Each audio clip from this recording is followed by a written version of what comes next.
Power is not just about strength, it is about perception. Those who wield it must convince the world, and often themselves, that they are unshakable, immune to doubt, untouched by the chaos that consumes others. They build fortresses of control, carefully managing their image, their words, their every move. To the outside world, they appear as masters of their fate, architects of their own destiny. But there is one truth they fear above all: control is an illusion. No man, no matter how powerful, is ever truly in command of everything. He may dictate terms in the boardroom, dominate conversations, and command respect wherever he walks, but there are forces he cannot bend to his will. A whisper in the right ear, an unpredictable enemy, a shift in the tides of fortune, any of these can shake the foundation he stands on, and that is what terrifies him. Yet he will never show it. He will pretend nothing touches him, that he's above it all. When his influence is challenged, he will smirk instead of scowl. When rumors spread, he will wave them off with practiced indifference. But inside, the illusion is cracking. The effort it takes to maintain his composure is immense. Every moment spent suppressing his emotions is another moment of silent torment. He cannot let anyone see the cracks, because the moment they do, the illusion shatters completely. This is why he clings so desperately to control. He surrounds himself with loyalists, eliminates threats before they rise, and works tirelessly to maintain his dominance. He believes that as long as he appears untouchable, he remains untouchable. But the irony is cruel. The more effort he puts into maintaining control, the more fragile it becomes. The tighter he grips, the more power slips through his fingers. And when something truly beyond his control enters the picture, something that cannot be silenced, bribed, or intimidated, the illusion collapses. He won't admit it. He will double down on the performance, but those who understand the nature of power will see it clearly. The small hesitations, the forced laughter, the subtle shifts in behavior. The illusion is failing, and deep down it is driving him mad.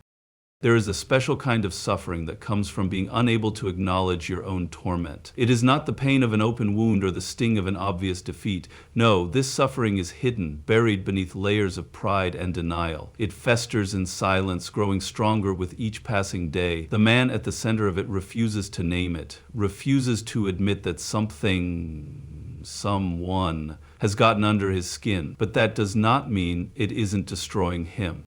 He wakes up thinking about it. He goes to sleep hoping the thoughts will fade. In between, he distracts himself, buries himself in work, surrounds himself with noise. But no matter how much he tries to drown it out, the irritation lingers. He tells himself it doesn't matter. He convinces those around him that nothing is wrong. But those who know what to look for can see it. A slight delay in his response, a tension in his jaw, a joke that doesn't land quite right. The signs are there, even if he thinks he is hiding them.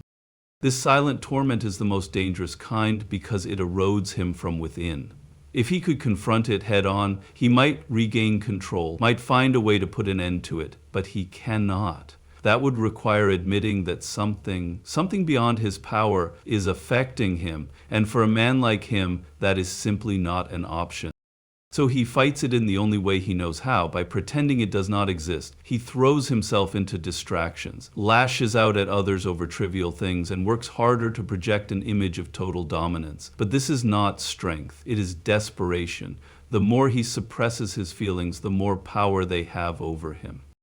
And here is the great irony. The thing he refuses to acknowledge is the very thing controlling him. It dictates his thoughts, influences his actions, and reshapes his behavior. It owns him in a way nothing else does. Yet he will never say the words. He will never admit that this is driving him crazy. And because of that, it will keep eating away at him, bit by bit, until there is nothing left but the empty shell of the man he once pretended to be. There is no greater weakness than the fear of appearing weak. A man who builds his life around control, dominance, and influence will go to extreme lengths to protect his image. He will lie, deceive, and even sabotage himself if it means preserving the illusion that he is untouchable. To such a man, vulnerability is not just a flaw, it is a death sentence. But life is not so kind as to leave him in peace. No matter how carefully he maneuvers, no matter how much power he amasses, there will always be something that unsettles him. A rival who refuses to back down, a rumor he cannot silence, a situation that slips beyond his control. And when that moment comes, when the first signs of instability creep in, he faces a choice: acknowledge it and risk exposure, or bury it deep and pretend it does not exist. He will always choose the latter. He convinces himself that to admit any struggle would be to hand his enemies a weapon. And in some ways he is right. Once people sense weakness, they pounce. But in trying so hard to suppress the cracks, he makes them even more obvious. He overcompensates, becoming louder, more aggressive, more desperate to prove that nothing affects him. His reactions become exaggerated, his denials too forceful, his laughter too hollow. The very act of hiding his weakness becomes proof of its existence.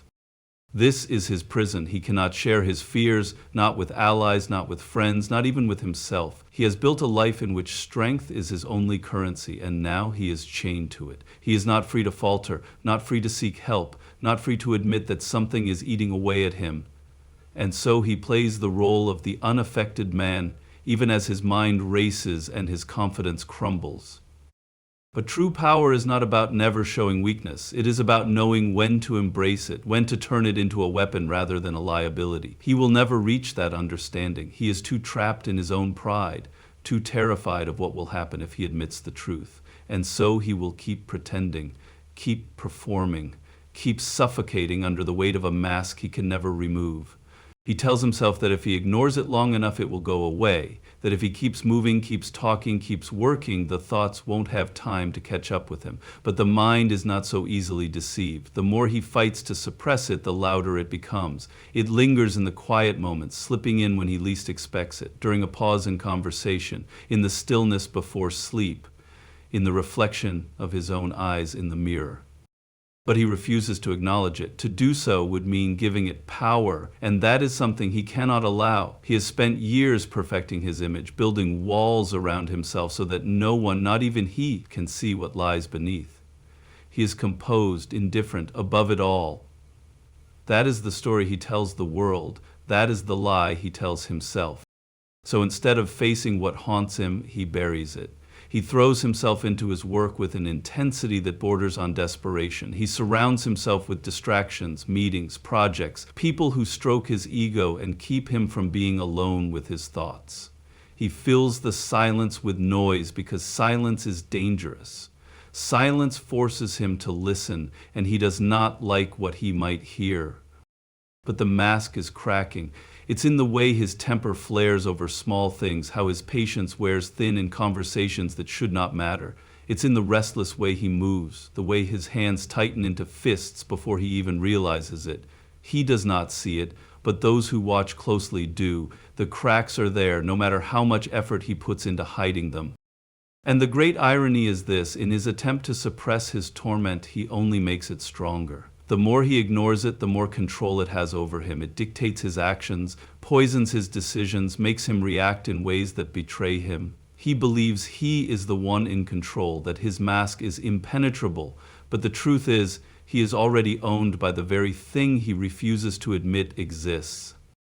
So he continues his performance, hoping that if he plays the part well enough, reality will bend to his will. But reality does not care for pretense, and no matter how tightly he holds on, the thing he fears will come for him in the end. He thinks he's fooling everyone. He believes that his silence, his carefully crafted indifference, is enough to keep the truth hidden. He walks into rooms with confidence, speaks with authority, and wears the same unreadable expression, as if nothing in the world could unsettle him. But there's a flaw in his plan. Control is not about what you say, it's about what you cannot hide. People are watching, and they see more than he thinks. They see the way his eyes linger for a second too long when a certain name is mentioned. They notice the subtle shift in his posture when a topic brushes too close to his buried insecurities. They hear the slight change in his tone, the forced laughter that comes a fraction too late. The signs are there, small but unmistakable. He is affected. He is bothered, and despite his best efforts, the truth leaks through the cracks. It's not the big outbursts that betray him. No, those he can control. It's the little moments, the ones he doesn't even realize are happening. The tension in his jaw, the way his fingers drum against the table when he thinks no one is looking. The hesitation before he responds to something that should mean nothing to him. These are the giveaways, the proof that the thing he refuses to acknowledge is already living inside him, shaping him, bending him to its will. And those who are paying attention, they don't need him to admit anything. They already know. They can see that the more he denies it, the more it consumes him. They understand that his silence is not a sign of strength, but of struggle. He is trying to convince himself as much as anyone else. But the truth is written in his every movement, his every breath. He believes he has mastered the art of deception, but deception only works on those who are not looking closely. And once the illusion starts to fail, once people begin to see the cracks, the power he thought he held starts slipping away. He will never admit that this is driving him mad. He will insist that he is untouchable, but those who know how to read between the lines will see him for what he is, a man at war with his own mind, desperately pretending he has already won. Power is not always about who speaks the loudest, who commands the most respect, or who sits at the top. Sometimes true power belongs to the one who lingers in the mind of another, refusing to leave, the one who disrupts their thoughts, unsettles their emotions, and forces them into a battle they cannot even acknowledge. And the greatest irony, the more they refuse to admit it, the stronger the grip becomes. He will tell himself that nothing affects him, that he is above it, that he does not care. But if that were true, why does it keep coming back to him in the quiet moments? Why does it linger just beneath the surface, making itself known in the way his mood shifts, the way his decisions subtly change, the way he reacts to things he should have ignored? He may not speak of it, but it is clear. He is controlled by what he refuses to confront. If you are the cause of his torment, then you have already won a battle he won't even admit exists. He will not attack directly because that would be acknowledging the weight you hold in his mind. Instead, he will attempt to dismiss you, make it seem as though you are insignificant. But do not mistake this for true indifference. True indifference does not require effort, and the effort he puts into pretending you do not matter is the clearest proof that you do. Watch closely and you will see it. The avoidance, the forced ease, the unnecessary overcorrection in his behavior. He will try to act as though your presence, your words, your actions mean nothing, but deep inside they shape his every move. He strategizes around them. He shifts his demeanor to compensate for them. And yet he cannot bring himself to acknowledge the truth. He is reacting to you. This is the nature of power. It is not always loud, not always declared. Sometimes power is simply the ability to live rent-free in someone's mind, to shape them without ever lifting a finger. And the cruelest part, the more they deny it, the more trapped they become. He will never say it out loud. He will never give you the satisfaction. But know this, his silence is not a sign of strength. It is proof that he is losing a war he refuses to fight.